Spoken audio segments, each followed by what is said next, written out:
Now, ito yung tanong. Why bumababa? Well, let's start with the presidents. So, ang nakikita natin, ano yung mga priorities ng ating Pangulo? Of course, West Philippine Sea. And wala siyang ginagawa tungkol dun sa charter change. And as a matter of fact, pinanigan pa niya na, o sige, mag-charter change tayo, pero economic provisions lang, kaloka. At any rate, yung sa charter change, regardless, whether economic provisions lang or whatever, maraming issues ang iniisip ng mga tao tungkol dito sa charter change. Significant yung decrease dun sa popularity ng ating Pangulo with regard both to charter change and the West Philippine Sea issues. Kasi ito yung pinaka-nangingibabaw. But what is also interesting is yung analysis ng publikus. Sabi ng publikus, ang reason talaga dyan, saka ang worry ng mga tao, ang factors talagang affecting this are basic commodities. Ano yung mga basic commodities yon? Aba, surprisingly, yung mantra natin, pagkain, tubig, kuryente, internet, transportation, jobs kasama doon sa kanila. So ito talaga ang iniisip ng taong bayan. Hindi kami makaklaim ng credit nito because totoo naman, alam natin na ito po ang primary concern kasi nagtataasan ang presyo ng bilihin. 73. Hindi po yung 73, yun yung dati, yun yung before. Ngayon, ang trust rating niya ay 57 na lang po. So yung 73 na yan, yun yung noon. Well, there are other things also for VP, no? Pero kung papansinin niyo, although bumaba ang trust rating kay VP, it is only 7 percentage points pagdating dun sa sa trust rating niya. So, yun yung inaano natin ngayon. So, what we have been saying all along is, kumbaga, appears to be significant with the Filipino public. Na when it comes right down to it, what we want our government to do is to address yung basic commodities, basic services. So, kung may hanggang ngayon ay hindi pa rin inaatupag yung pagkain, anong mangyayari? Simple lang, hindi na po natin hindi mapipigil yung pagbagsak ng ratings ng ating Pangulo at ng ibang mga major officials natin. So what do we consider about the surveys? Well, while they are scientifically based and all that, it does not take the place of elections. It gives us an idea of what people are thinking. Important po ang surveys pagdating sa ating mga performance ng gobyerno, kasi it gives the government a direction o saan ka pupunta. So normally, pagka pinansin nila yan, they will have to recalibrate their programs, recalibrate their actions. Sabi ni Sikmar, pag mas mababa ang rating, mas lalala ang kagustuhan ni BBM ng war sa WPS para ma-distract naman ang taong bayan. Well, I understand the strategy behind that. Ang strategy niyan is hammer on an external enemy. And to be fair, it does work to some extent. Hindi lang niya ma-convince ang majority ng mga tao. Now, the problem is this. Hindi mag-hold. Gusto mong makipaunahin, i-prioritize yung mga yung sa WPS, samantalang ang pinakamahalaga para sa taong bayan ngayon, basic services and commodities. So again, babalik tayo sa mantra natin. Anong nangyayari sa pagkain, tubig, kuryente, transportation, internet, at bakit ang nararamdaman ng mga tao ay kulang sa trabaho, kulang ang economic activity dito. So ang problema nakikita ko dito is, alam nila na nakukulangan ng mga tao sa economic activity, akala nila yung mga retorika nila about foreign direct investments at saka itong pag-change ng economic provisions ay na-appreciate ng taong bayan. Not necessarily po. So yun nga, kumbaga, alam nila that they are going in the wrong direction. Alam nila na kahit yung communications nila nag-fail, pero meron pa rin silang pinipilit without addressing the people's concerns. Anong ibig sabihin yan? They don't care.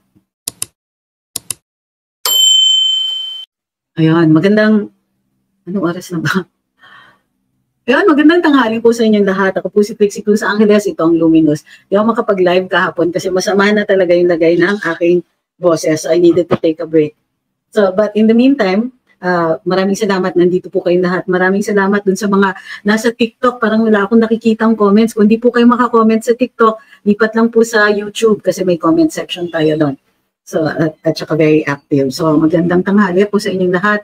Lalo na kina Sixth Sense, Cutie Cherko, Kent, Haron, Concepcion Tisdale, si Ma'am Ina, kay Lou, kay Ma'am Pamela, Gaizel, Maylene, May, Alan, Jose, Jeff, Ricardo. Ay po sa inyong lahat. Hi kay Ma'am Nelia, nag-follow. Thank you very much kay Colette ko, kay Joven Alcazar, kay Ma'am Nelia, kay Letlet, kay, sino po ba? Hindi ko pa nababate. So, ayun. Huwag pong kakalimutan mag-like, share, follow, and subscribe po tayo. Ayun. So, mukhang wala na naman yata tayong comment. So, dun sa TikTok. Pero huwag pong kakalimutan like, share, follow, and subscribe. So, ayun, exciting, lumabas po ang mga resulta ng Pulse Asia at saka Publicus. And as we mentioned, last week ko pa yata binanggit sa inyo lahat na bumaba po ang trust and approval ratings ng ating Pangulo to below 50%. Noon, well, not naman below, yeah, below 50% kasi doon sa sa Publicus, below 50% na siya at 44. Pero meron pong ibang mga surveys, marami pang ibang, wala pa. I can't reveal my sources, pero maglalabas din sila eventually ng kanilang results. And dun sa iba is consistent with Publicus at about 40%, 44%. And they have been tracking these trust and approval ratings since December. Ngayon, naglabas din ang Pulse Asia and they took this in early of March. And yung trust ratings ni President BBM have gone down from 68% to 55%. Kay VP, bumaba din from 67% to 74%. Si Speaker, siya yung tumaas from 49 to 52. We'll discuss the reasons why later. Tapos, si House Speaker, 39% to 31%. Tapos, dun sa trust rating, si President BBM went from 73 to 57. Tapos, si VP from 78 to 71. Si SP from 51 to 53, tumaas siya. Tapos, si House Speaker from 40 to 31. Yan. Yan na lang natin dito yung sa Pulse Asia. Pakita lang natin yung sa Pulse Asia. So, ito po yung sa... Ito. Sorry, medyo maano. Ito, yan. Ang trust rating ni Pangulo is 57 now. He went down from 73 down to 57. That's a 16% decrease. So si Inday, Vice President Inday, went from 78 to 71. So the decrease is only 7%. Si Senate President Zubiri increased from 53 to 51. But this is the tracking from between December and March. Tapos House Speaker went down from 40 to 31. So dito naman sa awareness yan. Dala. Sorry, we have to go down. Bakit ayaw lumitaw nung approval rating? Saglit lang ha. Dapat lumilitaw siya. It's the next table. So at any rate, nasa akin yung numbers. Sa approval ratings naman po, 68 from 68% si Presidente down to 55%. This is trust ito eh. So sa approval 68 to 55%, that's 13 percentage points. Si VP 67, sandali, bakit mali itong nasulat ko? From 74, mali. Ano ba to? Hanapin ko lang dito ha. But at any rate, yan nga po yung nakikita natin. Hi. So, VP Inday remains the highest rated pagdating sa trust and approval. And the biggest loss here is of the President. Nag-increase yung kay Senate President Zubiri. Now, bakit? Unahin natin yan. Yan, para nakikita niya yung trust ratings. Yan. Unahin natin yung kay Senate President. Bakit po tumaas yung kanya? Well, tumaas yan because, nakaka-comment na, pwede bang ko? Nakaka-comment. Nakaka-comment dito sa TikTok yung mga nag-subscribe. So, ayun. Bakit tumaas yung kay Senate President Zubiri? Yung pagtunggali niya, yung pag-oppose niya doon sa House, particularly doon sa pagdating doon sa People's Initiative. So in fairness kay Senate President Zubiri, yung nagre-respond naman ng mga tao nung sila po ay na-realize na ito nga may People's Initiative, yung People's Initiative intends to take out the Senate para makaarangkada mag-isa ang Kongreso. at based solely on the call of the House Speaker. Yun po ang plano nila para mag-isa si House Speaker, maaari siyang mag-issue ng call for charter change kahit wala yung Senado, makakapag-institute ng charter change, makakapag-propose kahit Kongreso lang, at pagdating sa botohan, maaaring ma-defeat automatically ng Kongreso ang Senate dahil sa laki ng disparity ng kanilang numbers. Ngayon, these were taken from between December to March. Early March yung pagkuha po ng mga surveys na ito. Ganon din po sa Publicus. So sa Publicus, yun nga,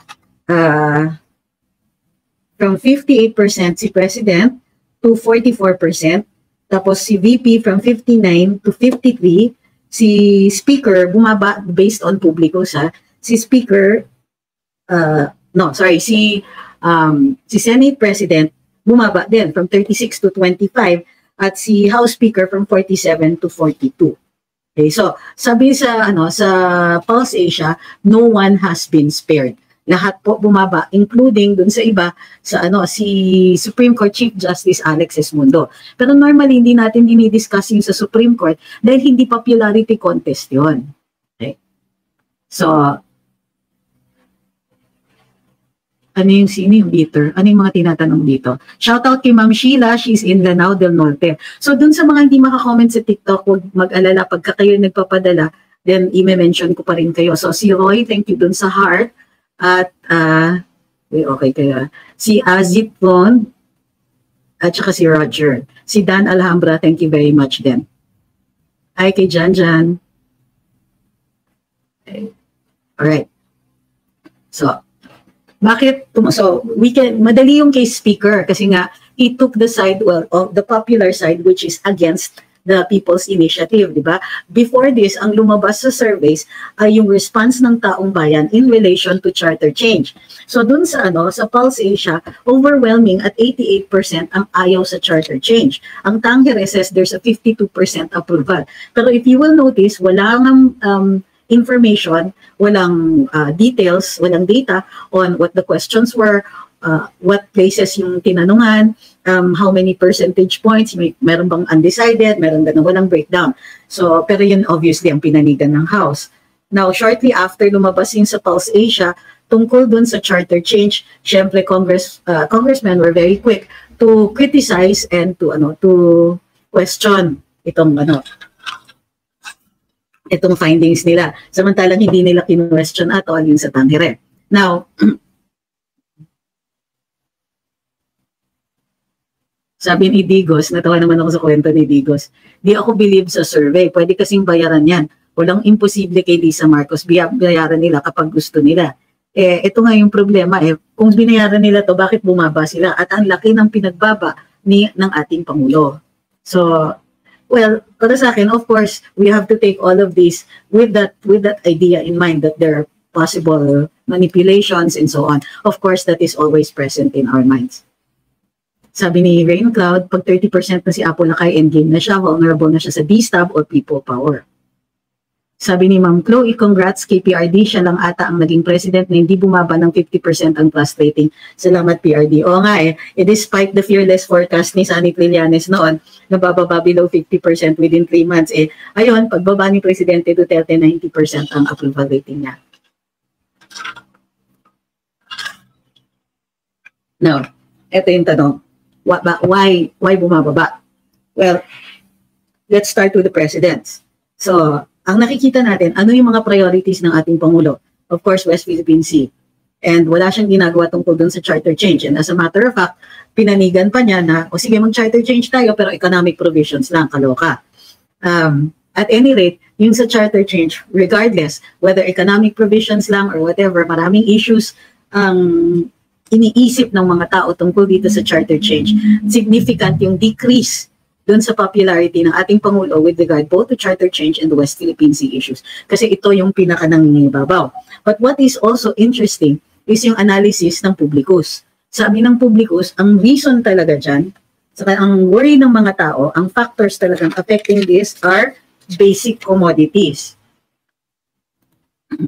Ano yung mga basic commodities yon? Aba, surprisingly, yung mantra natin, pagkain, tubig, kuryente, internet, transportation, jobs kasama doon sa kanila. So ito talaga ang iniisip ng taong bayan. Hindi kami makaklaim ng credit nito because totoo naman, alam natin na ito po ang primary concern kasi nagtataasan ang presyo ng bilihin.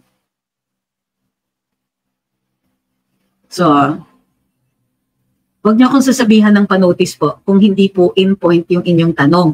Ito po ang dinidiscuss natin, trust and approval ratings. Kung maaari, mamaya na po kayo magtanong, lalong-lalo na kung napakahaba ang tanong ninyo, mamaya na po yun, pagtapos na po tayo sa discussion dito. Sabi ni Jamie Moore, kahit yung bolang kristal ni Sundalong Canin Trillanes ay hindi umayon at hindi naki-cooperate sa gusto niyang bumaba ang trust and satisfaction ratings ni Pangulong Duterte. Totoo nga po yan.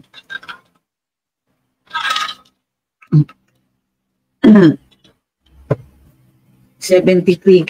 Hindi po yung 73, yun yung dati, yun yung before. Ngayon, ang trust rating niya ay 57 na lang po. So yung 73 na yan, yun yung noon. Sinasabi niyo imposible na malapit siya masyado kay VP. Well, there are other things also for VP, no? Pero kung papansinin niyo, although bumaba ang trust rating kay VP, it is only 7 percentage points pagdating doon sa sa trust rating niya. Ayusin natin para makikita niyo. Yan. Ay, hindi masyadong kita pa rin. Yan. So, ang niyan is yung undecideds are mababa lang. Pagdating kay Presidente, 29, kay VP, 21. Ibig sabihin, people feel strongly about it. Sabi ni Roger, para ma-resolve yung WPS issue, sa tingin ko, we need to kick out the US military sa ating bansa. I don't think the President may be too involved in the issue already to simply do that. So, yun yung inaano natin ngayon. So, what we have been saying all along is, kumbaga, appears to be significant with the Filipino public. Na when it comes right down to it, what we want our government to do is to address yung basic commodities, basic services. So kung may hanggang ngayon ay hindi pa rin inaatupag yung pagkain, anong mangyayari? Simple lang, hindi na po natin hindi mapipigil yung pagbagsak ng ratings ni ng ating pangulo at ng ibang mga major officials natin.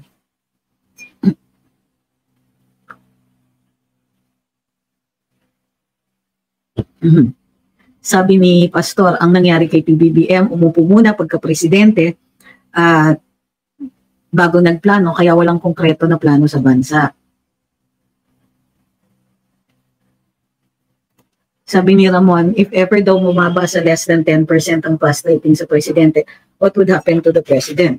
Well, legally or constitutionally, wala pong ganon. Kasi nga, these are surveys. So what do we consider about the surveys? Well, while they are scientifically based and all that, it does not take the place of elections. It gives us an idea of what people are thinking. Important po ang surveys pagdating sa ating mga performances, performance ng gobyerno, kasi it gives the government a direction o saan ka pupunta. So normally, pagka pinansin nila yan, they will have to recalibrate their programs, recalibrate their actions. Sabi ni Sigmar, pag mas mababa ang rating, mas lalala ang kagustuhan ni BBM ng war sa WPS para ma-distract naman ang taong bayan. Well, I understand the strategy behind that. Ang strategy niyan is hammer on an external enemy. And to be fair, it does work to some extent. Hindi lang niya ma-convince ang majority ng mga tao. Now, the problem is this. Hindi mag-hold. Gusto mong makipaunahin, i-prioritize yung mga yung sa WPS, samantalang ang pinakamahalaga para sa taong bayan ngayon, basic services and commodities. So again, babalik tayo sa mantra natin. Anong nangyayari sa pagkain, tubig, kuryente, transportation, internet, at bakit ang nararamdaman ng mga tao ay kulang sa trabaho, kulang ang economic activity dito. So ang problema nakikita ko dito is, alam nila na nakukulangan ng mga tao sa economic activity, akala nila yung mga retorika nila excuse me.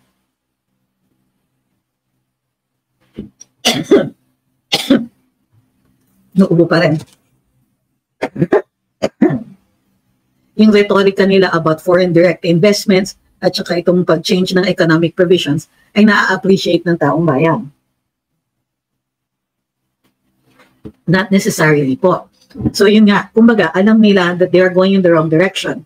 Alam nila na kahit yung communications nila nag-fail, pero meron pa rin silang pinipilit without addressing the people's concerns. Anong ibig sabihin yan? They don't care. Excuse me.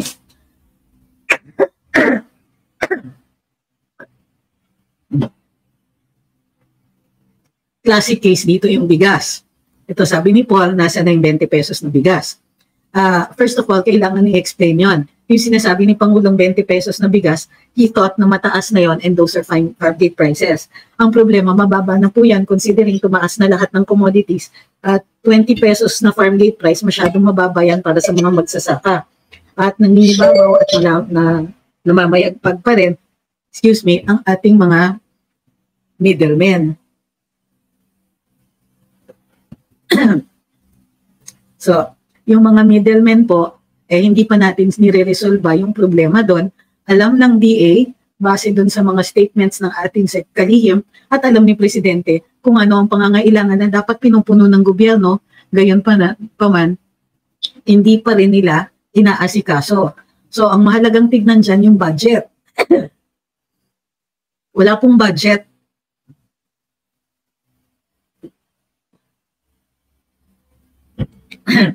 Kita nyo kung bakit wala akong live kahapon.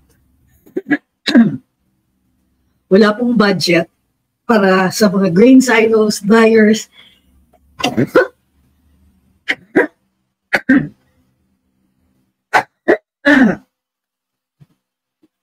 Okay. Okay. Excuse me, ha? Ngay ko, yung ubo ko talaga. Hindi ako umiiyak, nakakaubo. Yung ubo po ng mata. Okay. So, hindi pa rin inaasikaso dahil hindi binadgetan sa 2024 budget yung mga grain silos, dryers, cold storage, etc. Yung pag-aasikaso sa ating mga food terminals ay hindi pa po nagagawa ng ating gobyerno, gawa nga po ng kakulangan sa pondo para sa proyektong ito. So doon pa lang, so ang reklamo ng mga tao, kaya ang class din approval ratings, pati performance ratings po, ay bumaba kung kaya dissatisfied ang mga tao. So, ngayon, ang tanong, bakit bumaba yung sa kay VP Inday? Although, maliit lang yung kanyang decrease, only about, ano yung nakalagay dito? Pakihan natin. Ang decrease ni VP is only 7 percentage points. Well, in the first place, dahil cabinet secretary siya, ang basihan sa kanya will only be doon mismo sa kanyang trabaho, which is as Cabinet Secretary for Education. So, plus, she is still connected to the Marcos administration. So, yung Marcos administration, kung yung rating sa kanya ay mababa, kahit paano, maaapektuhan siya nun, regardless of how well she does her work. Nahahatak din siya ng ibang mga opisyal. Sabi ni Jamie, yung hirap na nga ang Pilipinas mag-convince ng mga investors na mag-invest sa Pilipinas kahit wala pang giyera. How much more may giyera na? And after the devastation and destruction. Sabi ni Boxster, bakit hindi na lang gobyerno ang dumugar instead of the middlemen? Pwede din naman po yun. Although yung sinadjust kasi ng ating Pangulo is tama naman po, government plan yung mga silos and dryers and all that para pantay-pantay lahat makaka-avail. Hindi yung kung sino lang yung pwedeng magbayad. Pero yung iba, like yung mga transportation and delivery, pwede yan sa private sector. Pwede rin naman na mag-encourage ang gobyerno na mabigyan ng teknolohiya yung ating mga farmers so they can connect directly to their market at makasingil sila, let's say, ng delivery fee. Kunwari, yung mga restaurants, malalaki yung mga orders nila, pwede silang directly to the farmer and so on. Well, that's one other option.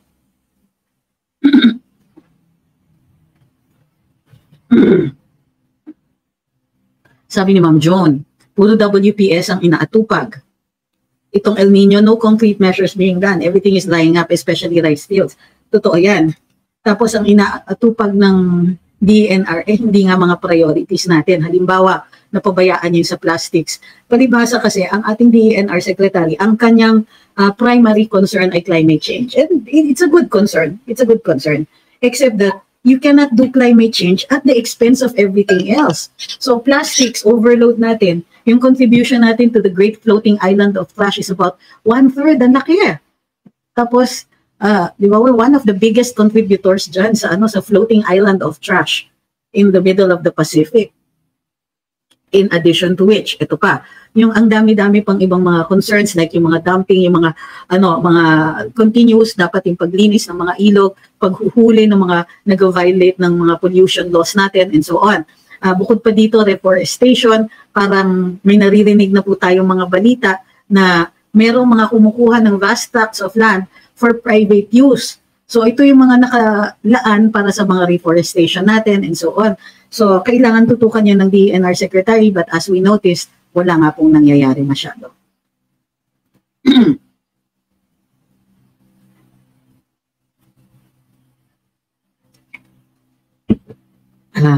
Hindi po to allergy, talagang inuubo ko. Productive kasi yung ubo eh. Pero thank you very much everybody for your concern. Sabi ni Bear, tubig ang problema, hindi ang ayuda, bagong Pilipinas pa. As we posted the other day, tuloy-tuloy pa rin po ang charter change. At nagbibigay pa rin po sila ng ayuda. Doon daw sa Tacloban ay nagbigay ng 3,000 ayuda. Mabuti sa kanila, hindi na nanakaw. Buong-buo naman natanggap ng source natin yung kanyang 3,000. Gayon pa man, nagtanong siya. Sabi ni source namin, ayun, tinanong niya, ay para saan po ito? Kasi inutusan lang daw sila ng barangay, pumunta sila dun sa isang lugar at bibigyan daw sila. Nung binigyan sila ng ayuda, tinanong nila, para saan po ito? Ang sabi, dun nga sa People's Initiative. Ayun. Tacloban yan, alam niyo na. Sabi ni Adrian, ayaw niya po sa issue ng plastic kasi mauubos mga kasama niya sa cabinet. Cabinet lang ba? Sama na natin yung ibang mga ahensya, yung ibang mga kongreso, sama na natin. Sabi ni Ma'am Joan, paanong walang pondo, kanya-kanyang kurakot in every branch of government. Ito, maganda naman to. Sabi ni Benedict, in fairness sa DNR, may ginagawa po sila sa plastics. Currently po moving ang extended producer's responsibility for private sector. And when are we going to see any effect of this? Hindi, ganito yon, simple lang yan eh. You need to stop the sachets. Mag-start tayo doon. Nagawa na po ba yun? Yung encouraging the recycled use, yung containers, kumbaga diminish the use of plastics for single-use containers. Nagagawa lang natin so far sa plastic bags and we're not even sure kung may effect yun. Sabi ni Jan, opinion ko lang dapat na magbitiw si VP as DepEdsec kasi paano niya suporta ng presidente niyang at nag-iiba na ang direksyon. Sabi ni Andy, mukhang delikado nga ang diskarte ni Presidente tungkol sa foreign policy niya sa China at US. Kasi kumampi si BBM sa China ay tinambakan ng US bases ang Pilipinas, natural magagalit ang superpower na China. Kung affected nga si BBM, di umano ng bayan, delikadong bansa sa giyera ng desisyon. True. Totoo po yan. Dali lang po, ayusin ko lang yung ating YouTube at hindi pa double check ko lang po.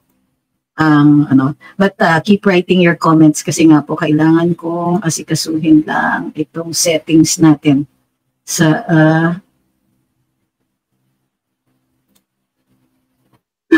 ayan. Dali lang po, pasensya na. Meron akong mga hindi na asikasong settings. Kaya ma-affect ito so yan, okay. We're good. Alright. So, balik tayo sa questions ninyo.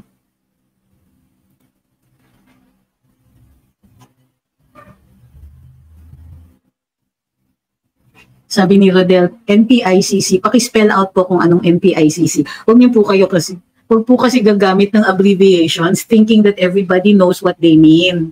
Pakiulit lang po. Spell out your abbreviation. Sabi ni Ma'am Faye, one company started a refill drive ng shampoo at conditioner dati sa mall. Naalala ko yan.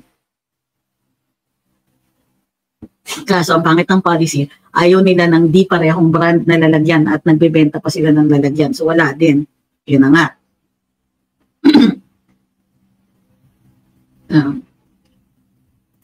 Sabi ni Cutie Cherry, kung mga Asian countries kumampi sa China, tapos Pinas kumampi sa US. This is also about culture, no? Ang problema is, ang Pilipino, marami sa atin, nag-identify with Europe or with the US. Colonizers kasi natin. So, ang mga Asian countries na hindi naman nagtagal ang kanilang mga colonizers, katulad ng Indonesia, andyan yung mga Dutch noon, ang Vietnam, andun yung mga French noon. Sandali lang compared dun sa ating 400 years, almost 400 years. So, kailangan talaga culture-based education tayo at kailangan din na tinuturo. We cannot teach patriotism kasi. Patriotism is a product. Produkto yan ng pagkakakilala sa ating bansa at pag-appreciate ng ating pagka-Pilipino. So, ang tanong is, what are the cultural agencies doing about this?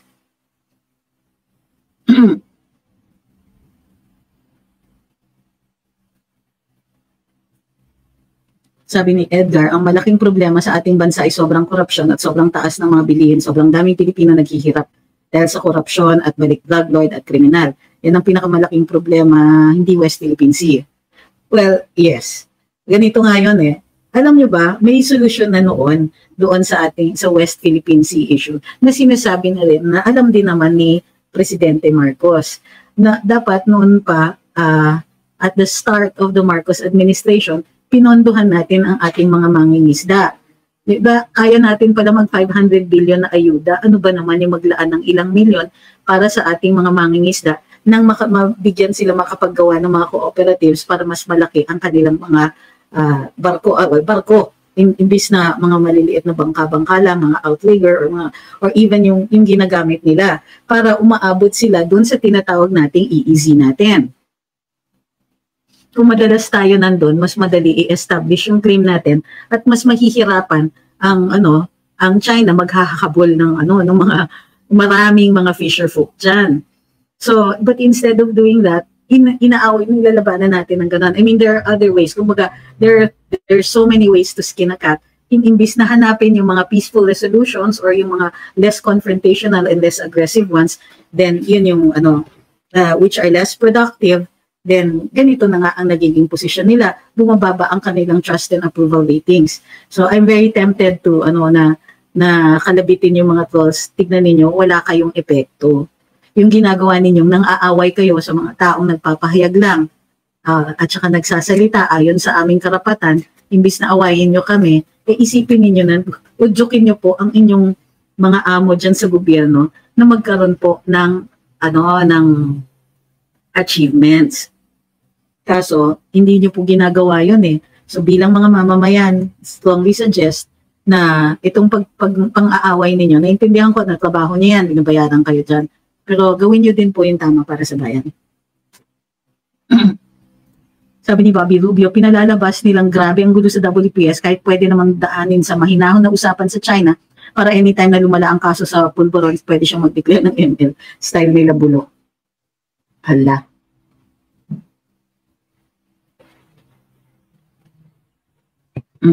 Sabi ni Faye, ang problema ng mga politiko di nila sinaw sa puso ang bayan mula bago ang sarili. So, ito sabi ni Roel, National People's Initiative Council Committee under Captain Ray Valeros. Sinasalut niya. Saan po nanggaling yung pera? Sir Roel, saan po galing yung pera? Galing siya sa National People's Initiative Council. Pakisabi naman po, kailan kayo nag-fundraising tungkol dyan?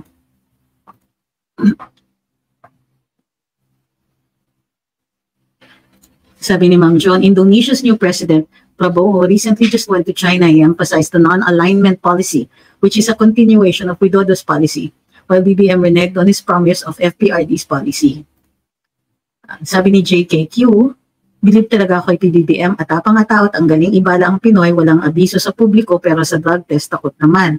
Sakat sa buhok at sa injection para drug test, boom. Ay grabe. Sabi ni Ma'am Lori, baka naman po kahit all armies, ayaw na rin sa kanila, pera-pera lang talaga.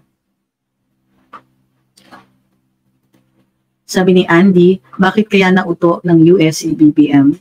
Wala pa tayong data on the, puro speculation pa so far, and I don't really want to indulge in speculation. Ngayon pa man, you can take a look at his background and his history and find out kung ano doon would have compelled him or would have made him predisposed dito sa mga Sabi ni Roger, productive yung additional basis. Talaga. Paano naging productive yung naging attraction tayo? Ito, sabi ni Patrick, oo nga bakit di pinupush ng PhilHealth ang HMO like packages na ino-offer ng private companies, willing to pay naman ng Pinoy basta okay. I understand. And in fact, inumpisahan nga po yan. The PhilHealth noon was already taking that into consideration. Kaya lang, medyo na busy sila talaga paghuhuli ng mga tiwali sa loob. Well, ngayon, ang chairman is Dr. Herbosa. Let's see kung magawa nila in this administration. Although wala pa po akong nakikitang mga mga plano for that. So, significant din yung kay House Speaker. Consistently, siya po yung pinakamababa ang ratings. Whether it is trust, approval, or performance. Ibig sabihin, whatever yung ginagawa ng mga kongresista na meron silang daily press conferences, ang ginagawa kasi lang nila is nambabakbak sila. Ito po ang naging strategiya ng ating administrasyon. Ngayon, ang ginagawa nila, imbis na i-build up yung administrasyon, i-announce yung kanilang mga achievements, baka wala. Ang ginagawa lang nila is binabakbakan nila yung mga influencers, yung mga gumagawa, yung mga nagsasalita, nagpapahayag, and so on. It also becomes increasingly clear base dito sa ating sa trust and approval ratings that it is all about the basics. It is all about what they can do for the people. Syempre, dahil nag-overpromise at nag-underachieve, makikita natin na hindi naman kagulat-gulat na bumababa ang kanilang mga ratings. Bukod pa dito, it might also indicate how profoundly influential the former president is. Kasi, he has placed himself squarely in as a critic of the administration. And ilang beses na niyang in-address ang taong bayan, regardless of the mixed message, the occasional mixed messaging, then we can see very, very clearly that kahit paano, hindi dinidisregard yung kanyang panayam. Kumbaga, di ba? Okay, sabi ni Roger, against naman pala daw siya dun sa additional basis. Okay. Yan. Ito, at ang sinasabi ni Noel, tama, ang daming problema ng bansa, pero kung tignan natin ang tumataas na population natin, ay isa sa mga sanhi ng problema. Wala akong narinig na programa sa admin na ito, puro magpamimigay ng ayuda, that is correct. Kumbaga, yes, so you're right, papasok pa rin yan dun sa basic services natin What are we doing? Alam nyo, pag inangat natin yung kondisyon ng taong bayan, papansinin nyo, pagka very developed yung bansa, mababa yung kanilang populations. So, gawa na rin yan ng increase in awareness due to education, due to better spending capacities and all that. So, nagiging mas matalino sila pagdating sa finances, mas natututo din ang mga ordinaryong mamamayan mag-invest, and so on. So, alam din nila, matututo din sila dun sa kanilang mga capacities to earn and capacities to support their families. Dito kasi, dahil nga sa kakulangan dahil sa very strong influence ng Catholic Church, although available naman ang mga birth control and so on, education pa rin ang malaking kakulangan and awareness. So, at panati kasi ang target puro mga kabataan, and I get it, oo, importante yon. Pero yung mga married couples din, that don't want more children, kailangan bigyan din sila ng access to birth control. And you are so correct dyan, ma'am.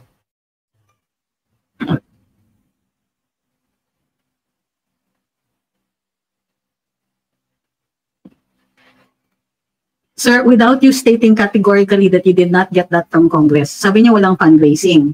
There's no money fundraising involved. Matagal na kayong existent. Yes, but ang grupo ng People's Initiative, ginamit lang ng Congress. They realize na makapangyarihan pa lang. So, therefore, yung ayuda na binibigay ninyo, galing po yan sa Kongreso.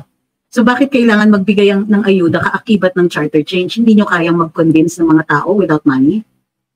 So, yes, I get it, and I'm giving you space here. Pero ang sinasabi ninyo, ginagamit lang kayo ng Kongreso, and now I remember who you are. So, walang problema. NGOs, ginagamit talaga ng Kongreso yan to execute certain projects, and that's not illegal. But the problem is, ano yung purpose ng pagbibigay ng ayuda? Number one. Number two, what have you done to raise awareness about it? Right now, ang ginagawa ninyo, kayo po ang tumutulong doon sa pagpapapirma. Nag-a-assist kayo. And although that's not illegal, it's still that. And aminado kayo ngayon na Kongreso ang nagbibigay sa inyo. Dininay po ng Kongreso yan ilang beses na they have anything to do with People's Initiative. May clearance po ba yung pag-amin ninyo na ang Kongreso ay involved dito?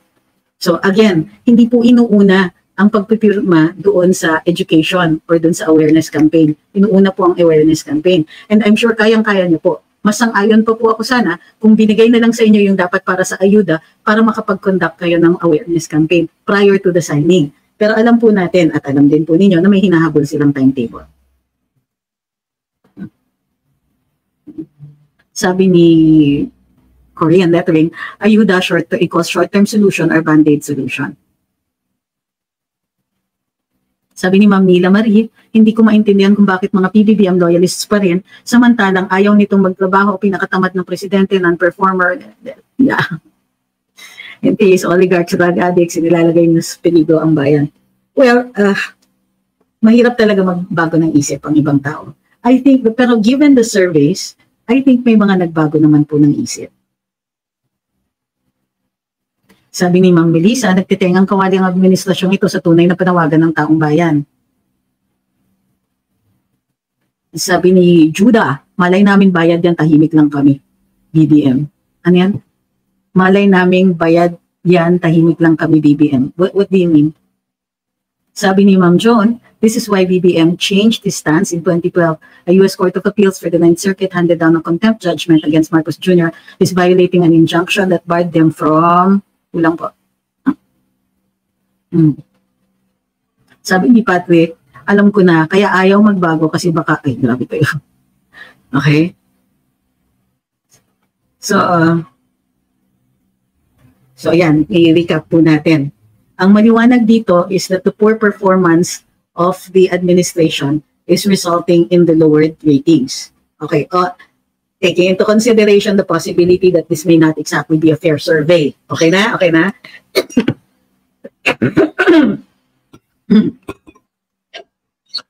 Sa akin kasi, may, kumbaga, based on my experience, tumutugma siya. Holy cow, thank goodness for siya. Tumutugma po siya doon sa mga nakikita natin both online as well as sa mga nakakausap natin offline. Hindi lang po ako tumitigil sa kung saan-saan and have my, habang nagtatrabaho, umiikot din po kami at kinakausap ko ang ilang mga tao nang sa gayon ay makita natin kung ano yung tunay na sa loobin. And I try to break out of the echo chamber that can be your social media, di ba? So, sabi ni Brutal Noodles, isn't it suspect na hindi siya nag-deny about the allegations of him taking drugs, then fires back at FPRD instead? Di ba questionable sa mga BBM vloggers? Well, yes. Sabi ni Andrew Lau, hindi fair kasi hindi pabor sa kanila. Okay, let's deal with this. PIDEA debunked her allegations. No serial number, sabi ng PIDEA, all their documents are serialized to avoid tampering. And ito palang nakita kong official document na hindi full name ang ginamit. Excuse me, nakatago po yung full name dun sa ano. And this is the pre-operation report. Sige, let's deal with this. But this is not the main topic here. We can deal with this in more detail later on. Okay? What was the first na sinasabi ng PIDEA? No serial number. 2012 po ito. They did not state kung kailan nag-start ang mga serial numbers niya. It's number one. If I'm not mistaken, during that time, and remember, I was practicing at about that time, and we did assist PIDEA in some of their cases. Particularly dun sa mga cases kung saan tinethreaten po yung mga ahente. So, na ang pagkakaintindi ko, but I could be wrong, is that it was President Duterte's policy yung mga serial numbers and mga barcodes. And although may mga barcoding na since ERAP's time, they started with the President's Office, the Office of the President. Tapos hindi pa lahat ng mga by 2012, hindi pa po lahat ng ahensya ay computerized tracking system. Okay, let's start with that. Number one yan. Hindi full name ang gamit. Remember when you are talking about law enforcement, and yes, I was a criminal defense lawyer and I assisted also in the prosecution of certain cases. Hindi po. This is the requirement under criminal laws. You don't even have to give a name. In fact, if you sufficiently describe the person, then that is enough. You don't even have to give a real name. Pwedeng alias, pwedeng nickname, known as. So, yan po. Ngayon, ang nakatakip dyan is yung agent, kung di ako nagkakamali. So, all of these reactions, lock, stock, and barrel, believing one side without taking any consideration to the other side is problematic. Bakit? Okay. So, there's an assertion. The assertion is made on the part of those who are holding the document. So, that's an assertion. May lumabas, the denying the assertion. So, what happens now? You have two different sides. What people are doing is tumapalig sila sa isang side alone, simply because there was a denial. No, what does a denial do? In the absence of evidence. Kasi basically, itong sinabi niya, itong sinasabi niya. She said this, they denied it. Okay? So pareho na. What it means is the fact is controverted. In a legal proceeding, when you assert something, if it is not denied, it will stand. It will be because nga it's not denied. That's why we always ask, why did the president not deny the drug use allegations made by the former president? So, in argumentation, if you fail to deny it, then you admit it. Okay, so PIDEA has to deny. Of course, they have to deny it. Bahala na si Batman how they're going to disprove when the actual document is produced. Okay? Ngayon, documents are serialized to avoid tampering. Oh, yun. So we've discussed your two allegations. Let's go into a third one. AI daw yan. While we cannot discount the possibility of AI, number one, you also have to understand the limitations of AI. Paano nila gagawin yung signature? Remember, those were not complete documents. Now, again, because this is a public discussion, we cannot discount the possibility that either side could be correct and either side can still be wrong, because the final arbiter of that will be the courts.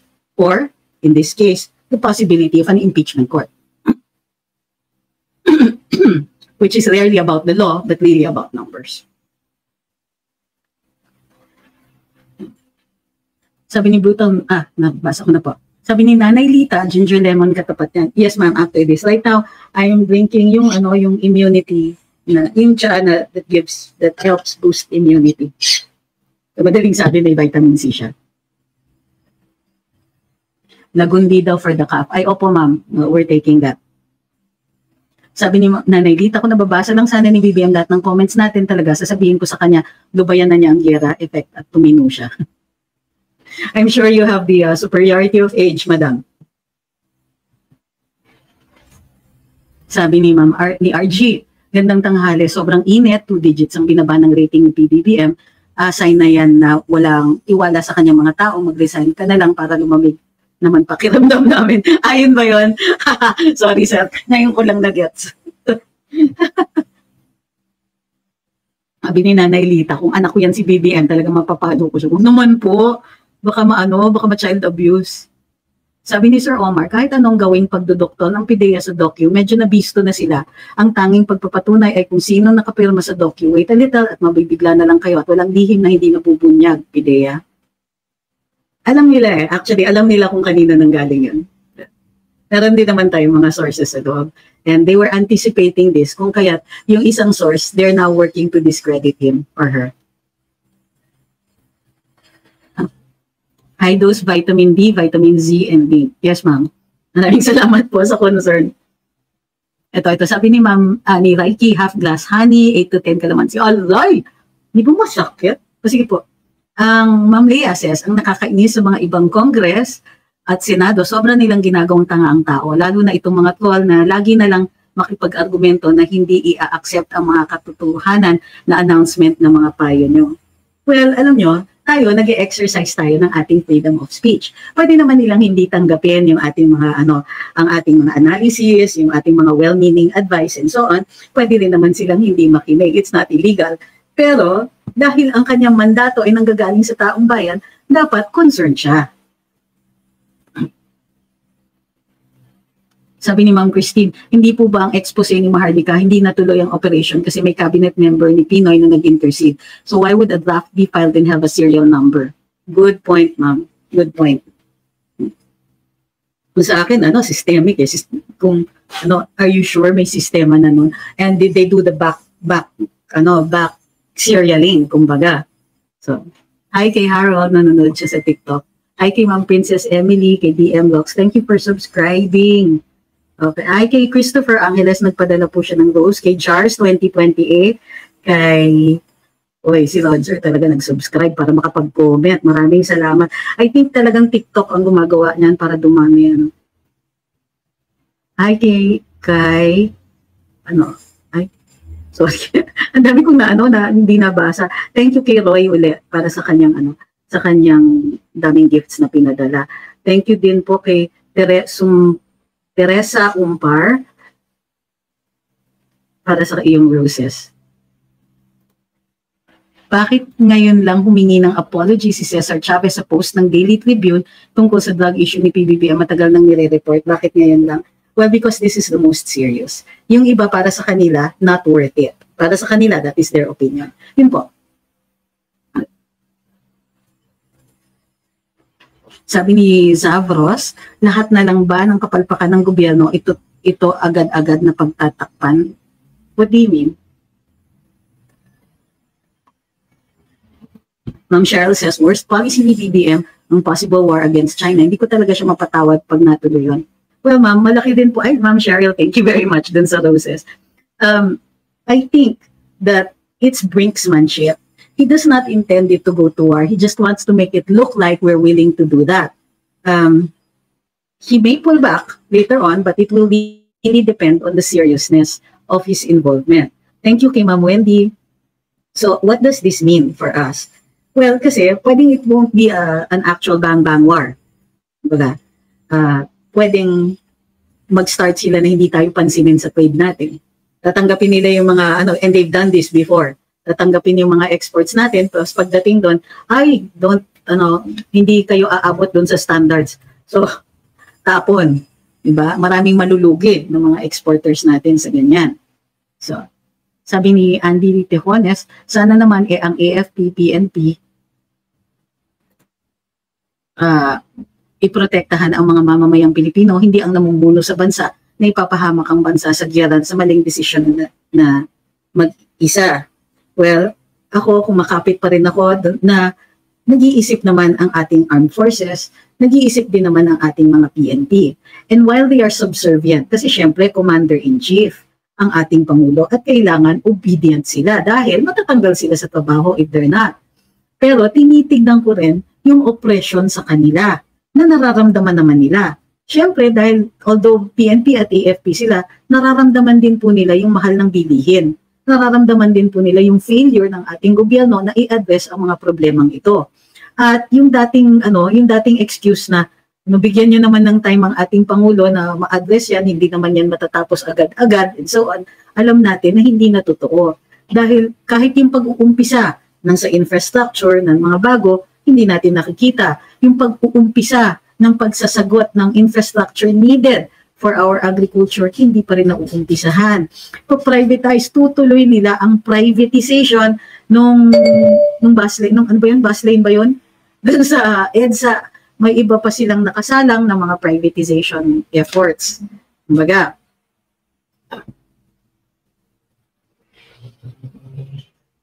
sabi ni RG, love na love ko talaga to si Attorney Trix, bukod na mabait, matalino, pero paminsan-minsan sutil ha. Lawyer na archaeologist pa. Kilala niyo po si Eric Von Daniken, archaeologist. Meron bang hindi nakakakilala? Nabasa ko lang sa Twitter, open apology for the invalidated PIDEA document 1 hour ago lang. Ay nako. Ayan ang problema when it is, ang nagpapatakbo ng inyong pahayagan ay involved sa PR. Ito, Moods Kerubin says, saan bansa murang bilihin sa panahon ngayon? Ang akala ng mga kababayan natin sa ating bansa ay dyan lang ang mahal ng bilihin. Wala naman tayong sinasabi na dito lang sa Pilipinas, Moods. Ang sinasabi natin ay yung taas ng bilihin could have been mitigated by our government. Halimbawa, okay lang ba sa'yo yung taas ng presyo ng bigas? Hindi po yan kung mataas ang presyo ng bigas sa ibang bansa ay mahal din sa atin. Tulad nga ng sinasabi ko, ang mura ng benta ng ating mga magsasaka sa kanilang inani. Pero ang laki ng patong. So sino yung kawawa? Yung two ends of the production. Yung consumer, mataas ang bili nila. Yung farmer, ang mura ng benta nila. At ina-address, Presidente Marcos na po ang nagsabi na yung middlemen po, kailangan ma-mitigate yung capability nila na magpatong ng ganong kalaki. Thank you kay Ma'am Cheryl uli at thank you kay Ma'am Wendy.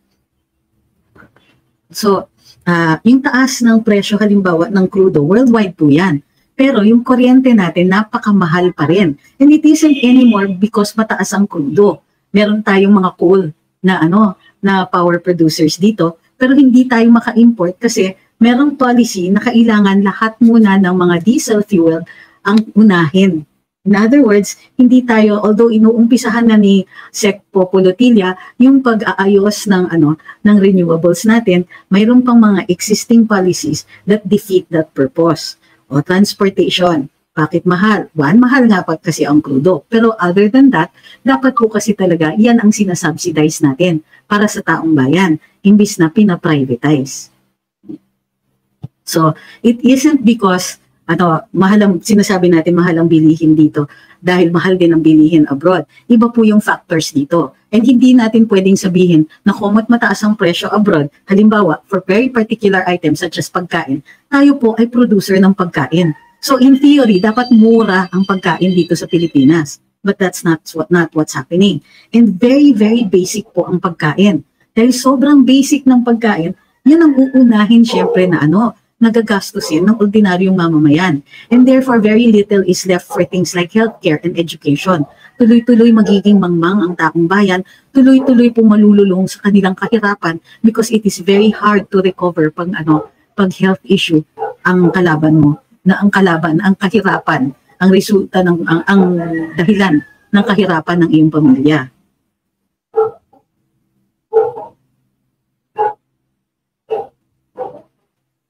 Sabi ni Gilbert Labrador, hindi naman ipinanganak lang kahapon ng AFP-PNP. Ramdam at danas nila ngayon ang effect ng pulveronic system.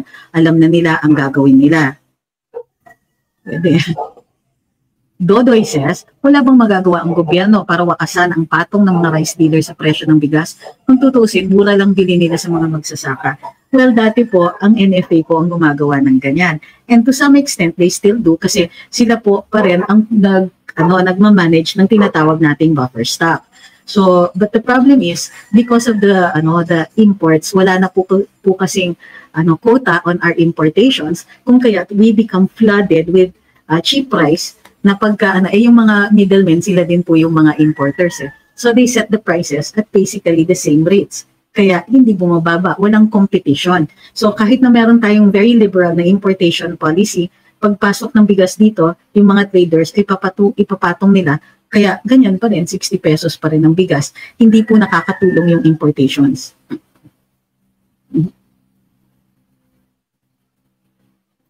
Sabi ni Lala, napanood ko yung guesting mo sa Pilipinas kung mahal. Grabe, ang ganda ng topic. Sana guest ka rin sa Banateros. Pag inas nila kayo naman, huwag nyo silang unahan, nakakahiya. Sabi ni Ma'am Jeannie, sa abroad, mahal ang bilihin, pero mataas din ang sahod na match sa presyo ng bilihin. Meaning, kayang-kaya bilhin ang mga bilihin. SP Montes says, ang middlemen ang mataas ang kita, tapos papasok pa mga smuggling items, kawawa ang farmers at consumers. Correct. Sabi ni Bear, kung sa sigarilyo at alak, kaya nila higpitan, bakit sa bigas at iba pang primary needs, hindi nila kaya. Well, kasi alam nyo, madami dito trading ang negosyo. I mean, wala namang iba mahirap mag-produce. So, kailangan dahan-dahanin, gawan ng infrastructure ng ating gobyerno at sistema para mas na-encourage tayo to produce. Kaya nga po, kahit ang ating Pangulo, siya po ang nagsuggest sa nawan na yung ating mga minerals ay wag na natin muna i-export. I-import natin yung technology for processing para dumami po ang trabaho dito at mas may value added yung ating exports. Tandaan nyo, ang laki ng nickel exports natin. And you know, where there is nickel, there is gold. So malaki din ang exports natin sa gold. So sana, meron tayong additional. Kasi doon diretso once it's mined, madumi pa, di yan nililinis, walang processing, isasakay sa barko, i-export na po yan. Now, the President knows, thank you Ma'am Cheryl, daming gifts. Now, the President knows the solution. Pero wala pong nag-i-execute. DENR po, DTI, ito po ang dapat nakatutok sa mga issue na yan. Pero tila mahina yata ang follow-up or iba po ang naaatupag na priority.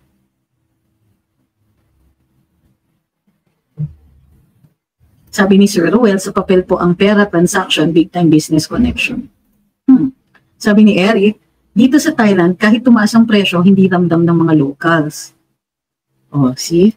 Sabi ni Ma'am Noel, tama na gamitin natin ang ating minerals dito and processing ng ginagawa ngayon sa mga bansa sa Africa. Oo, andyan na, available na yung remedyo. I thank you kay Steve Villaluz.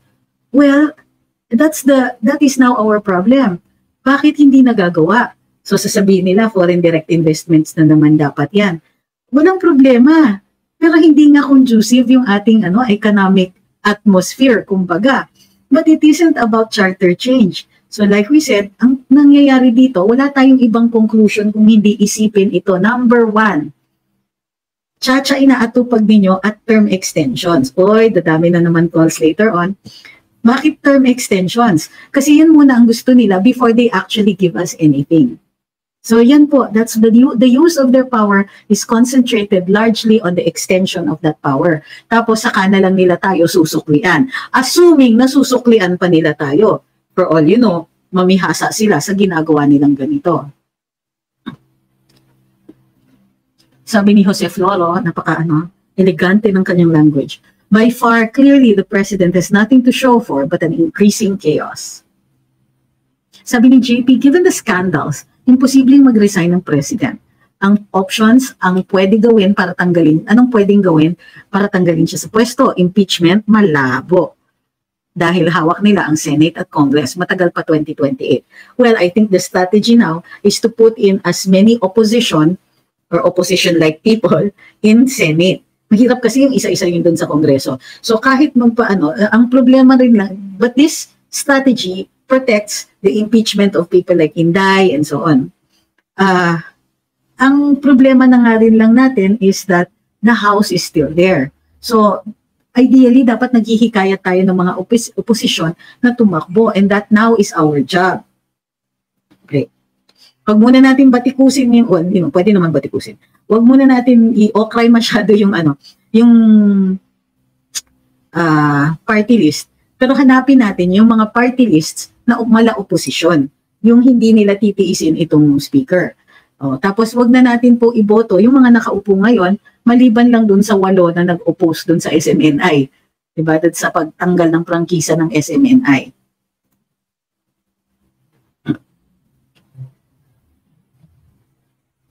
Sabi ni Greedy Lopez, greedy pa talaga. Itong administrasyon na to parang Pinoy admin version 2 lang. Foreign policy, drug problem, seems one thing in common, Mar Rojas, Lam's secret advisor. Sabi ni Heartless, kaya gusto nila term extensions para di sila makasuhan ng susunod na government administration sa mga ginawa nilang korupsyon. Sabi ni Roger, yung party list that represents the party, not themselves. Pwede.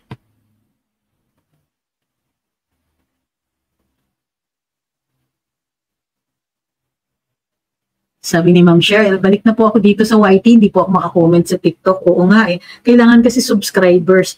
Pero we will see what we can do about that. Siguro magla-live ako na for subscribers alone para lang mapagbigyan ng TikTok. Pinipilit talaga nila eh. Sabi ni Tony, did you hear Senator Gatchalian wants to investigate cross-border taxes being planned by the BIR? 25% withholding tax plus 12% VAT. What foreign investor would like to invest? Holy cow! Seryoso yan? Wow!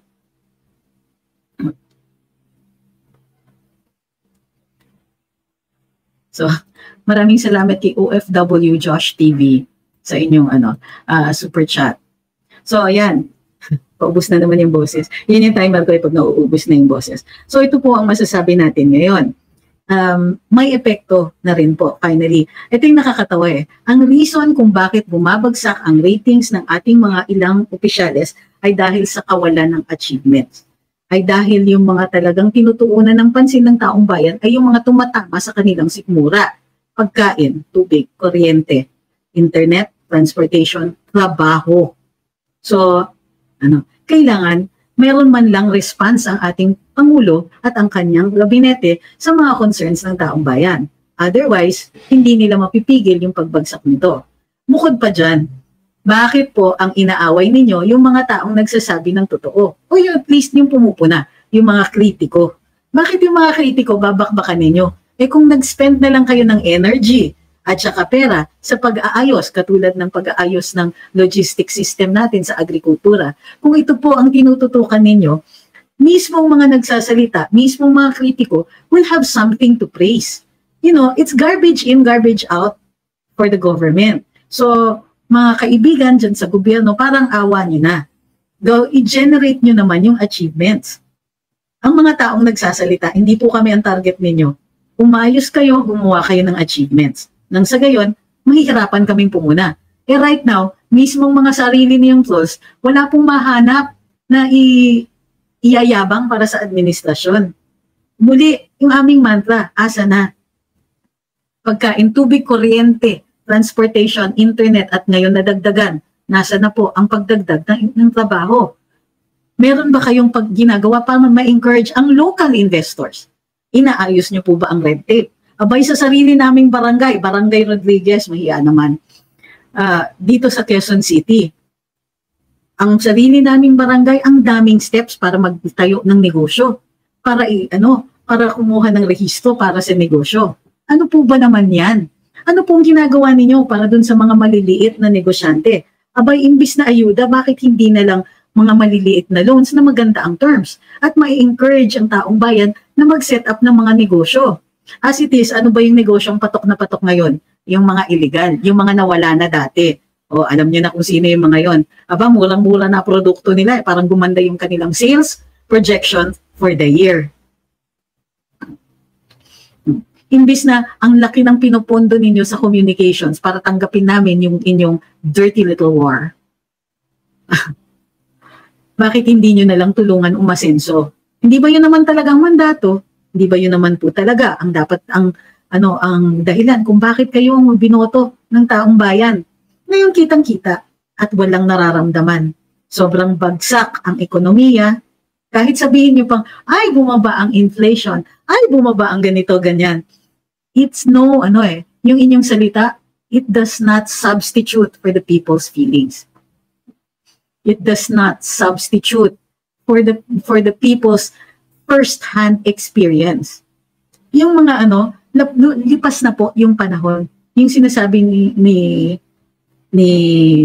nung isang dilaw na, it doesn't have to be true, it just has to look like it.